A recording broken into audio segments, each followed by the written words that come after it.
सच ये है, तुम्हारा दुश्मन बाहर नहीं है, वो तुम्हारे अंदर बैठा है और हर दिन तुम्हें धीरे धीरे हारने पर मजबूर कर रहा है।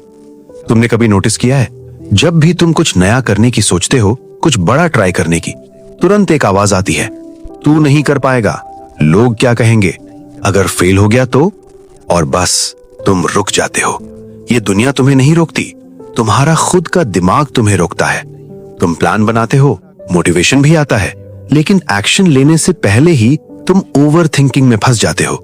कभी कंपैरिजन, कभी फियर, कभी पास्ट की मिस्टेक्स, और फिर तुम खुद को कन्विंस कर लेते हो अभी सही टाइम नहीं है, लेकिन अंदर से तुम जानते हो ये सिर्फ एक बहाना है। यही तुम्हारी रियल प्रॉब्लम है। चलो एक कहानी सुनाता हूं। एक लड़का था, नाम मान लो आरव। सिंपल सा लड़का, एवरेज स्टूडेंट, ना बहुत टैलेंटेड ना बहुत कमजोर। उसके अंदर भी सपने थे कुछ बड़ा करने के, अपने पेरेंट्स को प्राउड फील कराने के, लेकिन हर बार जब वो कुछ शुरू करता, उसका दिमाग उसे रोक देता। वो यूट्यूब चैनल शुरू करना चाहता था, लेकिन दिमाग बोला तू कैमरा फेस नहीं कर पाएगा। वो एग्जाम की तैयारी करना चाहता था, लेकिन दिमाग बोला तू पहले भी फेल हो चुका है। वो जिम जाना चाहता था, लेकिन दिमाग बोला लोग हंसेंगे तुझ पर। धीरे धीरे उसने कोशिश करना ही छोड़ दिया। बाहर से सब नॉर्मल था, लेकिन अंदर वो हर दिन हार रहा था। सबसे खतरनाक बात पता है क्या थी? उसे लगने लगा था कि यही रियलिटी है, कि वो सच में केपेबल नहीं है। और यहीं से शुरू होती है असली डाउनफॉल। दिन बीतते गए, साल निकल गए, और एक दिन उसने अपने ही दोस्त को सक्सेस अचीव करते देखा। वही दोस्त जो कभी उससे कम कॉन्फिडेंट था, कम टैलेंटेड था, आज वो आगे निकल गया था और आरव वहीं खड़ा था। तब उसके अंदर कुछ टूटा। उसने पहली बार खुद से सवाल किया, क्या सच में मैं कमजोर हूं या मेरा दिमाग मुझे कमजोर बना रहा है?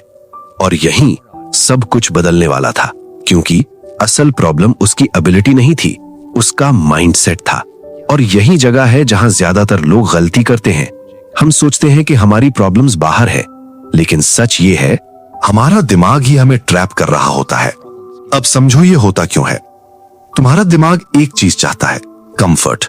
उसे रिस्क पसंद नहीं है, उसे फेलियर पसंद नहीं है, उसे जजमेंट पसंद नहीं है। इसलिए जब भी तुम कुछ नया ट्राई करते हो, वो तुम्हें बचाने की कोशिश करता है। लेकिन ट्विस्ट ये है, वो तुम्हें बचाता नहीं, वो तुम्हें रोक देता है। ओवरथिंकिंग क्या है? एक लूप जहां तुम सोचते रहते हो लेकिन कुछ करते नहीं। फियर क्या है? एक इमेजिनेशन जो अभी हुआ भी नहीं है, लेकिन तुम उसे रियल मान लेते हो। कंपैरिजन क्या है? अपने चैप्टर 1 को किसी और के चैप्टर 10 से कंपेयर करना, और इन तीनों का रिजल्ट तुम स्टक हो जाते हो। याद रखो, दिमाग का काम है डाउट क्रिएट करना, लेकिन डिसीजन तुम्हें लेना होता है। हर बार सेफ खेलने वाला इंसान कभी आगे नहीं बढ़ता। गलतियां तुम्हें नहीं रोकती, उनके बारे में सोचते रहना तुम्हें रोकता है। आरव ने यह समझ लिया था। उसने अपने दिमाग की हर बात मानना बंद कर दिया। पहले दिन वो डर के साथ कैमरे के सामने बैठा, आवाज कांप रही थी, कॉन्फिडेंस जीरो था, लेकिन उसने रिकॉर्ड बटन दबाया, क्योंकि इस बार उसने सोचना नहीं, करना चुना। धीरे धीरे वो कंफर्टेबल होने लगा, उसका कॉन्फिडेंस बढ़ने लगा, और सबसे इंपॉर्टेंट, उसने खुद को प्रूव कर दिया कि प्रॉब्लम वो नहीं था, उसका दिमाग था। तुम्हारे साथ भी यही हो रहा है। तुम केपेबल हो, तुम में पोटेंशियल है, लेकिन तुम्हारा दिमाग तुम्हें कन्विंस कर रहा है कि तुम नहीं कर सकते। और अगर तुमने इसे कंट्रोल नहीं किया, तो ये तुम्हारी पूरी जिंदगी कंट्रोल कर देगा। अब सोचो, कितनी बार तुमने सिर्फ डर की वजह से अपॉर्चुनिटी छोड़ी है? कितनी बार तुमने खुद को रोका है सिर्फ इसलिए क्योंकि तुम्हें लगा मैं नहीं कर पाऊंगा? और सबसे बड़ा सवाल, कब तक? कब तक तुम अपने ही दिमाग की सुनते रहोगे? कब तक तुम एक्शन लेने से पहले ही हार मानते रहोगे? आज एक डिसीजन लो। हर बार जब तुम्हारा दिमाग बोले मत कर, तुम एक बार ट्राई जरूर करना, क्योंकि ग्रोथ कंफर्ट जोन के बाहर होती है और तुम्हारा दिमाग तुम्हें वहीं रोकना चाहता है। अगर आज की बात तुमसे रिलेट हुई तो इस वीडियो को लाइक जरूर करना, क्योंकि शायद ये सिर्फ तुम्हारी स्टोरी नहीं है, किसी और की भी हो सकती है। शेयर करो उस इंसान के साथ जो खुद से ही लड़ रहा है, और कमेंट में ऑनेस्टली बताओ, क्या तुम्हारा दिमाग भी तुम्हें रोकता है? और ऐसे ही रियल रिलेटेबल कंटेंट के लिए सब्सक्राइब कर लो, क्योंकि यहां हम सच बोलते हैं।